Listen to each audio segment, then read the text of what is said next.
our guests, but also being the part of the European youth that is not ignoring political and social events and developments, but is trying to influence political and social European affairs. That's the motto, that's the slogan of our political party, to attract younger people to take the developments in their hands. Instead of being passive observers, we are trying to encourage not only members of the Youth Union of our party, but also all younger Macedonian citizens to be active actors in the Macedonian and European political and social affairs. First of all, I would like to underline that here tonight and tomorrow, we are not seeing just young people being involved in politics today, but among you, we see future members of your national parliaments, future members of your national governments, future members of the European Parliament. So therefore, I think that developing a people-to-people contacts and being present here in the Republic of Macedonia, discussing the European idea and the challenges that we are facing now in this given moment, is helping to strengthen the connection of natural belonging to one bigger European family. The topic is very well chosen, and I think that here in our country we may say few interesting things and important for us for the development of the country and the role of the education. The first one I would like to underline is the fact that the conservative government of ВМРО-Democratic Party for Macedonian National Unity and coalition partners has introduced a mandatory secondary school. Secondary education as a mandatory for every single citizen of the country. That was an expensive project, and we were quite strongly criticized by the opposition, center-left social democratic opposition, but we are considering our country being really a small part of the European mosaic. We have only 2.2 Macedonian citizens as a total number of the population. We have no oil resources. We have no 1 billion people like China. We have no gas and no diamonds.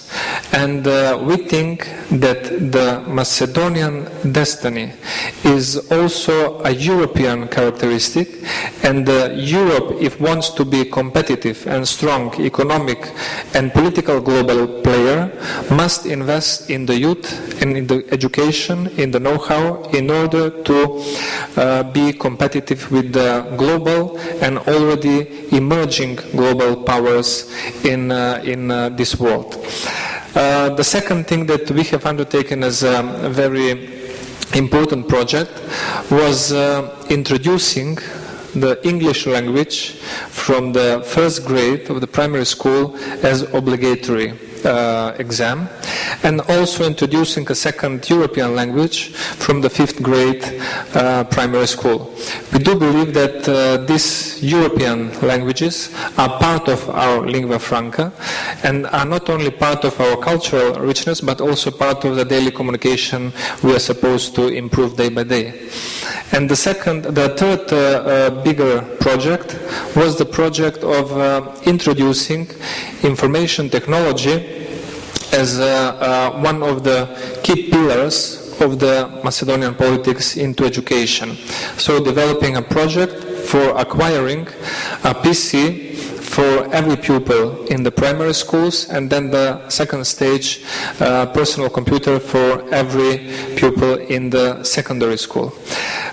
In that sense, I do believe that this investment in education will bring us in the next 10, 15 and 20 years the desired products of well and better educated nation that will be also better prepared to compete inside the European family, market, political offer, social, cultural fields, etc., but also being prepared with this knowledge of this nation to be contributive to the European capacity, so that the European family, continent, and all nations representing Europe are more able and capable to deliver their products, their knowledge, their presentation in the world in general.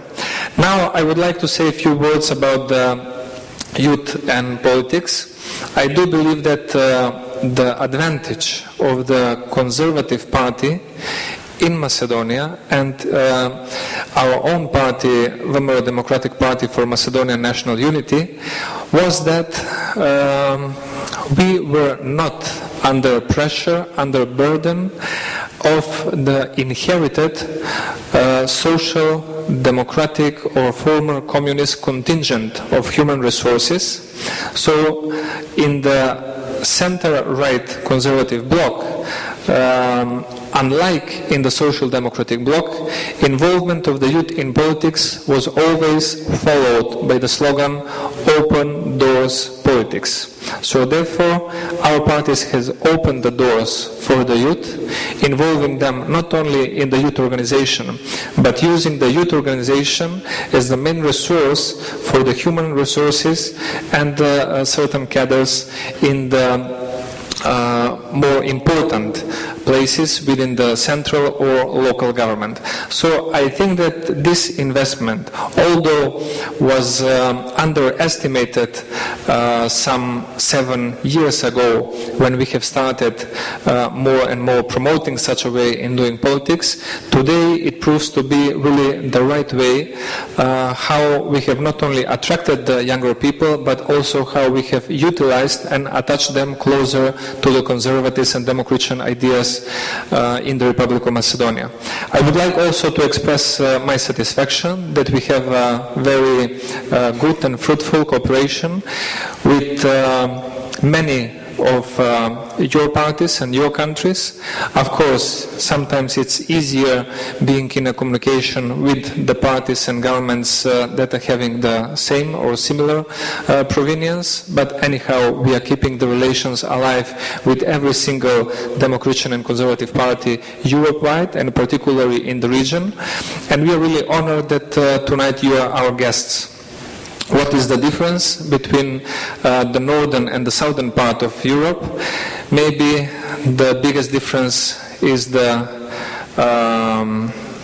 climate, and as you have noticed, I think that we have that advantage of having spring temperatures even in December, and I do hope that you will not only be closed in similar rooms during this seminar and conference, but you will also be able to enjoy the nightlife and the beauties of Skopje and the hospitality of the people. All in all, I wish you all the best, productive conference, and I would like to stay in touch with all of you, and please remember one day when you will become members of your national parliaments that you have once visited Republic of Macedonia, and keep this as a good capital for our friendship. Thank you very much. Mr. Minister Miloshoski, sorry for my pronunciation. I would like to thank you very much for addressing the YEPP audience tonight, and to basically give you a deeper insight into our last year activity. Would like to give you this annual report of ours. Next year release will of course have a report on this event to take place here in Skopje. So I would like to thank you again for being with us and addressing YEPP, and thank you very much. Dear Minister Miloshoski, dear President, dear friends, dear guests, on behalf of the Youth Forces Union of ВМРО-ДПМНЕ, I would like to wish you a warm welcome in Skopje, warm welcome in Holiday Inn, where we are going to spend the next 3 days. I wish you enjoyable stay here, and I would like at the beginning, on behalf of my organization as International Secretary and Member of Parliament of the Republic of Macedonia, to encourage you to enjoy your stay here, to get involved in tomorrow's panels and bring important decisions on Saturday when we're going to have our internal meetings, the council meeting, and hopefully the politics will take you on the right way, and as our minister said, maybe in a few years to visit us as Member of Parliament or have exchange visit with our parliamentary delegation on foreign affairs. So I wouldn't like to take the floor for long. I would just like to invite you to dinner and have enjoyable time here. Later on you'll have some more technical details about your stay here. Thank you. And